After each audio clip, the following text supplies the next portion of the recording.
Hi, this is Kathy from Ladies Stamp A Lot. I'm an independent Stampin' Up! Demonstrator in Chesapeake, Virginia. And I have a really special card that I want to show you today. I made one similar to this for my Stampin' Up! Team leader, Susan Elise. She just recently achieved $1 million in sales. And so I wanted to make a special card for her, and I did, and she got it, and she liked it. And I was going to post it on my blog, and I will, but I only had pictures of it.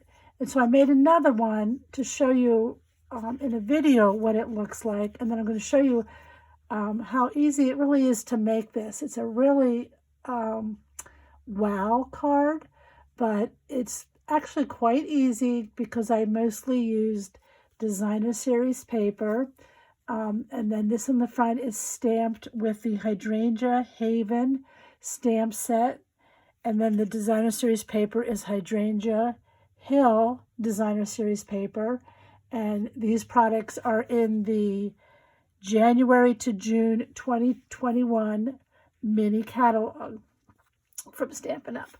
So let me get started. When I wanted to make the card for Susan Elise, I went deep diving on Pinterest, and I got this idea from a post in 2016. It was Lissa Griffins-Walnick. Song of My Heart Stampers is her blog. And so I'm going to sort of follow her directions, but I had a little bit of trouble with the measurement, so I hope these work out for you. And if you have any questions, do not hesitate to email me.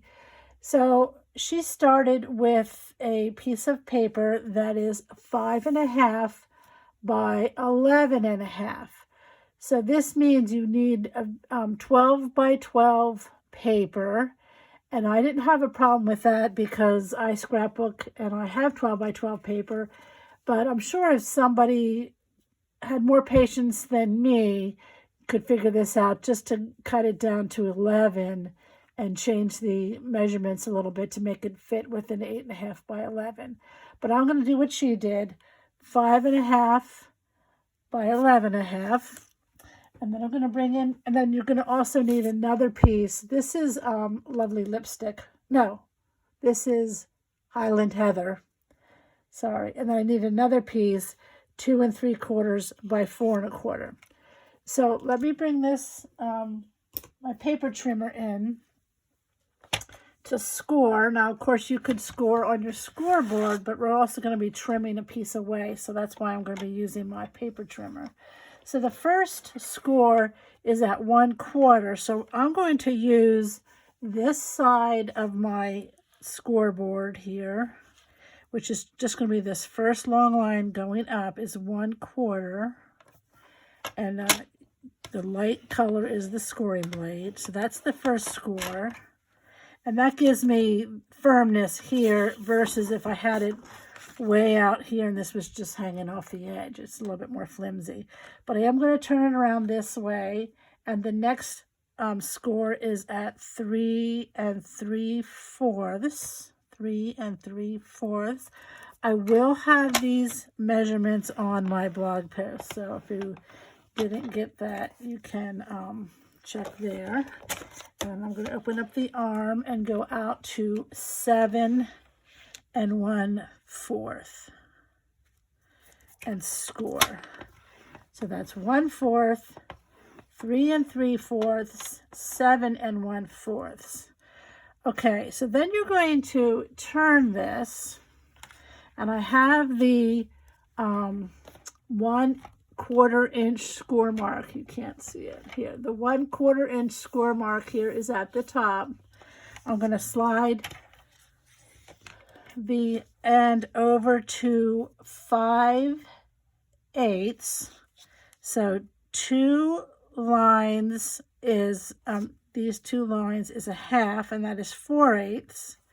And so then you go halfway in between, and that would be 5/8. Now what you're going to do is cut, again, the little 1/4 inch score is at the top, and I'm going to cut, but stop when you get to this last score line here. And your little paper trimmer has a little mark here that shows you where the blade is. So I'm going to do my best to do that.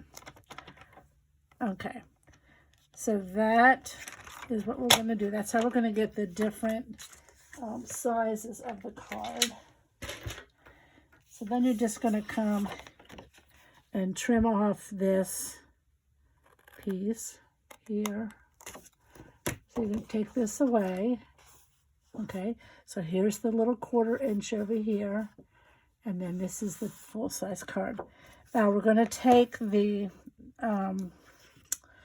other piece and we're going to add tear and tape. Now this is where you're going to accordion fold it. So I'm going to fold this back. Now I have a bone folder here. Okay, so you can see this is the tall piece. That's going to be the back. And then we're going to fold this back. So there's about a 1/2 or 3/4 gap here. And then here's your 1/4. So we're going to fold that back. And then this piece needs to get attached for the front. Okay, so I made a little bit of a mistake on my other one. You want to make sure, well, I think it looks better to have this panel laying over that flap. So I'm going to actually turn it this way now. So here's my little 1/4 inch. I'm going to bring in my silicone mat. I'm going to turn it sideways. It's easier for me to do it. And my tear and tape. I'm just going to lay my tear and tape over this 1/4 inch flap, or like right on it, right up to that score mark. But this way I can get it over the end so that it's going from end to end, and it will be completely, you know, the adhesive will be completely on that flap. Sometimes if you just tear it, it doesn't get all the way to the end. Now, for some reason, mine's hanging over a little bit. So I am going to trim that off as well. And so that is why I did have that silicone sheet there, so that if that happened, it stuck to the silicone and not to my paper. Okay, that didn't happen on my first one, so I don't know. Now with the tear and tape, I find that it's best to give this a good rub and then pull it up. It'll pull up a lot easier, and the other sticky part stays down there. Okay, so then you're going to take that extra 2 3/4 by 4 1/4 piece. Now you want to make sure, okay, so here's the piece where it's sticking out. That's the top of the card. You want to make sure this is going to the bottom edge. Keep that flush. And then we're going to trim off this little bit here. So this little bit here, we're going to trim off. Just snip that away. Okay. So now that's all there is to it. So you have the 3 layers. Maybe you can see short, medium, and tall. And that opens up like that. And then here is the little place where I had adhered them. On my card here, you might be able to see that I did it the wrong way, and I have this little bit here I don't like showing. But honestly, I bet you nobody would even notice that except the person making the card. Okay, so here's your card. Now let me tell you the sizes for the panels. And I'm not going to adhere all that, but I will show you how I stamped that hydrangea, since that's a pretty new set. So I'm going to start with the biggest one, and that is, okay, so now I used a gorgeous grape matte and then a piece of designer series paper. So the gorgeous grape matte is 4 by 5 1/4, and the DSP, the Design Series paper, is 3 3/4 by 5. Now, I would do my stamping first. That's just me. On my card, I also added on the back a panel. Like I said, if you're making a card for somebody who's that great, did something really wonderful, you really, really love them, you just don't want to sign your name. You want to write a little note and tell them. So this is where I would add that to the back and write my personal note. I'm a big believer in writing something personal and not just signing your name and stamping some greeting that's random. Okay, largest panel. Now the 2 medium panels, this is where my measurements were a little bit off when I used her directions. So I'm going to tell you what I used. That's the back.